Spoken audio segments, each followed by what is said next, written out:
E aí, pessoal, como é que tá? Vamos agora entrar no nosso outro módulo do nosso workshop. Eu falei para vocês que ia ser um workshop bem interessante, com bastante material, e nós estamos apenas entrando no segundo módulo, depois ainda tem um terceiro módulo. Qual seria esse segundo módulo? Nesse segundo módulo, nós vamos falar basicamente de alguns pontos a serem analisados, tanto na parte de inspeção e laudos de SPDA, tá bom? Então é um módulo interessante aqui para quem trabalha na parte de manutenção, para quem executa, é interessante você prestar bastante atenção nesse módulo. Primeiramente, nós vamos falar sobre os tipos de proteção, pessoal. Nós temos dois tipos de proteção. Nós temos a proteção isolada, que é essa aqui. Qual a diferença dela?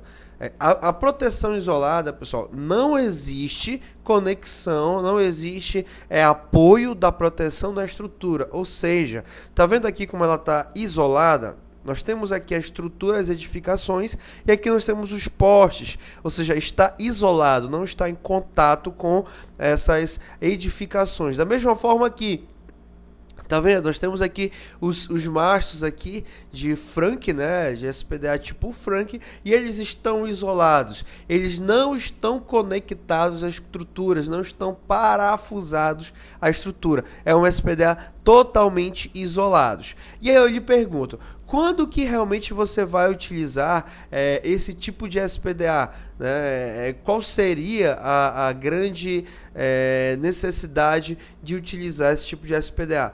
Principalmente, pessoal, em casos, e presta atenção, principalmente em casos onde tem uma grande necessidade de se proteger, porém, existem alguns problemas com furtos de material.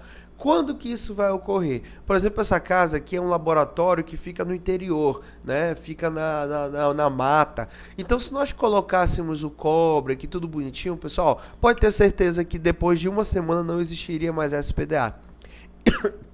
Perdão, infelizmente existe uma cultura ruim, que eu falo, de se furtar esse tipo de material. A grande problemática de SPDA com o cobre em localidades distantes ou de difícil como é difícil vigilância, é justamente o furto desse material. Assim como os cabos alimentadores são furtados, infelizmente. Então você, como projetista, já tem que prever isso. No momento que você coloca esses mastros aqui e estaia os mastros e passa aqui em volta desses mastros cabos fazendo essa interligação e proteção, você elimina essa problemática. Por quê? Não é qualquer pessoa que vai querer vir aqui e furtar esses mastros, pessoal. A pessoa vai se desinteressar e você não vai desproteger a sua edificação. Outro caso é quando você tem casas ou loteamentos em que você está aproveitando os postes como captores de SPDA. Neste caso, você tem que trabalhar aqui com o método da esfera rolante. Você coloca a esfera, define o raio lá pela tabela da norma e vem girando essa esfera. Ó, ela vem rolando, ela começa aqui, rola para cá e rola para cá. Ela vai girando em cima dos teus níveis de proteção, em cima dos seus pontos de proteção. E aí você tem aqui dentro a zona protegida. O importante é falar isso daí, pessoal. Muita gente confunde. SPDA isolado, aqueles componentes estão colocados acima ou ao lado de uma estrutura, de modo que ela esteja ou um poste ou uma torre de uma edificação. Não está conectado à estrutura, tá bom? Só frisar aqui para você não se perder. E agora o SPDA, né, o tipo de proteção não isolada, é justamente aquele que estão colocados diretamente, tá, pessoal? Olha aqui, ó, diretamente sobre a estrutura. Então, o que que acontece? Bora lá. Aqui nós temos o SPDA colocado diretamente sobre a estrutura, mas nós temos aquele outro método, que é aquele método em que aqui se passa o cobre e aqui nós temos os... Não é isolador o nome, é guia. Nós temos os guias, tá? Os guias, como eles são fixados na estrutura, na parede, ele já se configura como SPDA não isolado. E muita gente erra, fala que só o fato, porque chama aquilo de isolador, que na verdade não é um isolador, é um guia, cara chama aquilo de isolador. Então, se tem um isolador, né? Então aqui é um SPDA isolado. Não é. É um SPDA não isolado. Justamente pelo fato desse guia estar fixado na própria parede da edificação. E voltando aqui, então aqui nós temos um exemplo bem comum. Olha aqui, nós temos o que está sendo trabalhado com maior eficácia hoje em dia é usando a barra chata de alumínio. Principalmente porque a barra chata de alumínio oferece menor risco quanto a furtos, pessoal.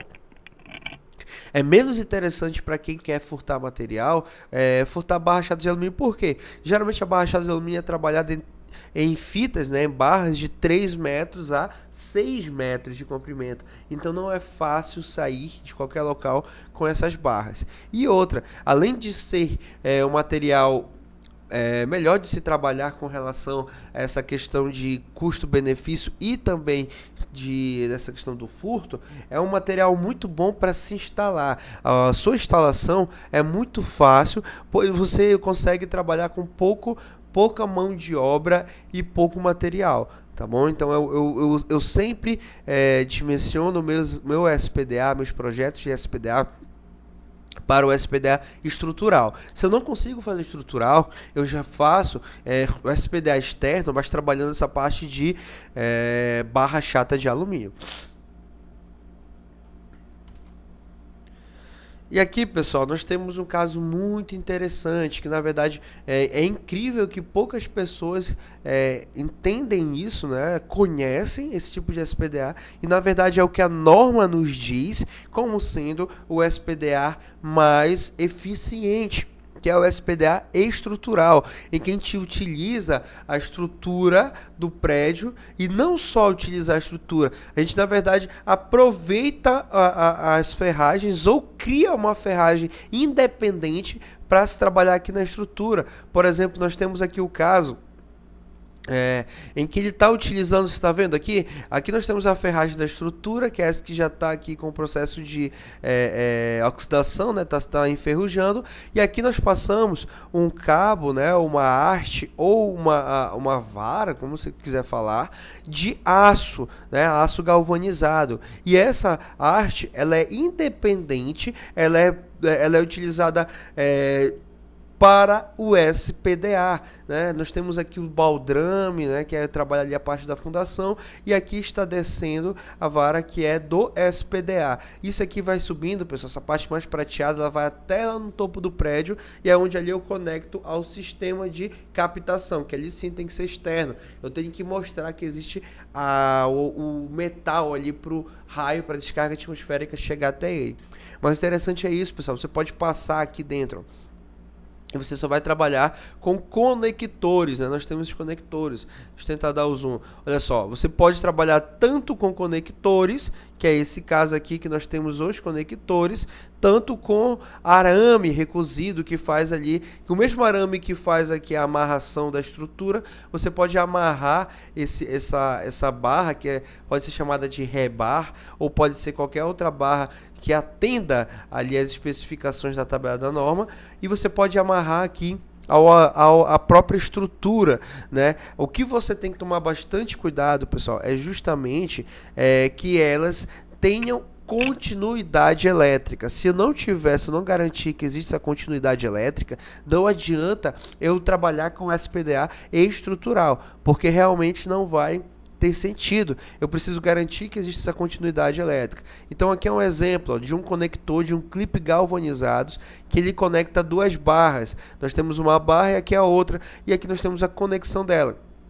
Com certeza que é um baldrame, ou então é uma coluna de uma laje, e aqui ele vai subindo até o topo. Então isso aqui já ocorre a nossa equipotencialização. Por que eu digo que é o método mais eficiente? Porque, pessoal, depois que esse concreto ele é vedado, aqui nessa parte de coluna acima da terra, eu não tenho processo de oxidação. E ali, se eu garanto desde a parte de instalação que esse cara aqui foi instalado com rigor técnico e que existe aqui uma continuidade, e aí eu faço uso de estudos e ensaios de continuidade para verificar isso, já era, tá feito, não vai ter roubos, não vai oxidar, vai ficar ali para sempre, ou até quando a própria estrutura lhe suportar.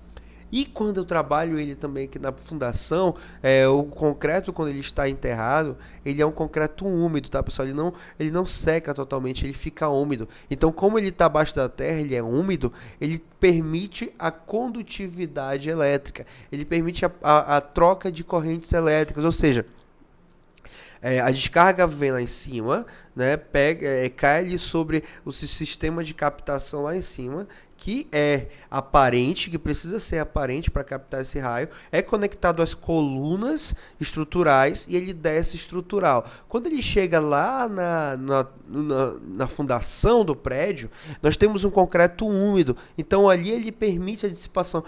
Da fundação para cima não permite, porque ali o concreto está curado, é um concreto seco, então nós não temos condutividade. Agora, quando ele chega na fundação, que o concreto é úmido, ele permite essa condutividade, ou seja, ele permite essa dissipação para a terra. E ali é interessante porque, como ele está dentro do concreto, ele não vai se perder esse material, diferentemente se eu trabalhasse com o material de cobre externo, com o anel externo, onde com o tempo ele pode vir a perder a sua condutividade, né, a sua propriedade física de conduzir elétrons, por conta das trocas, das perdas de elétrons que ocorrem entre a Terra, principalmente se a Terra for se tiver um pH, né, se for uma Terra muito salinizada, se tiver muito sal, se tiver um pH alto, então ele começa a trabalhar isso daí de forma diferente, tá bom? Então usem o SPDA estrutural, dimensionem o SPDA estrutural, mas aí você tem que trabalhar em conformidade com a norma, tá? Eu não posso utilizar o SPDA estrutural em lajes protendidas, como por exemplo, porque se eu estou utilizando aquele cabo da laje protendida que faz o tensionamento dessa laje, ele já está sobre um trabalho intenso de tensão. Quando eu percorro ele por uma corrente altíssima, ele pode não suportar essa energia toda passando por ele pode vir a romper o cabo de proteção. E aí o que acontece? Com esse concreto protendido, ele pode vir a entrar em colapso, e aí você tem um colapso estrutural e você já sabe que pode ser fatal para o prédio, para quem estiver ali. Perfeito? Então, a dica não é minha essa dica, não é minha essa recomendação, é uma recomendação da 5419/2015. Utilizem sempre que possível o SPDA estrutural. É o mais barato, é o mais seguro e o mais fácil de instalar.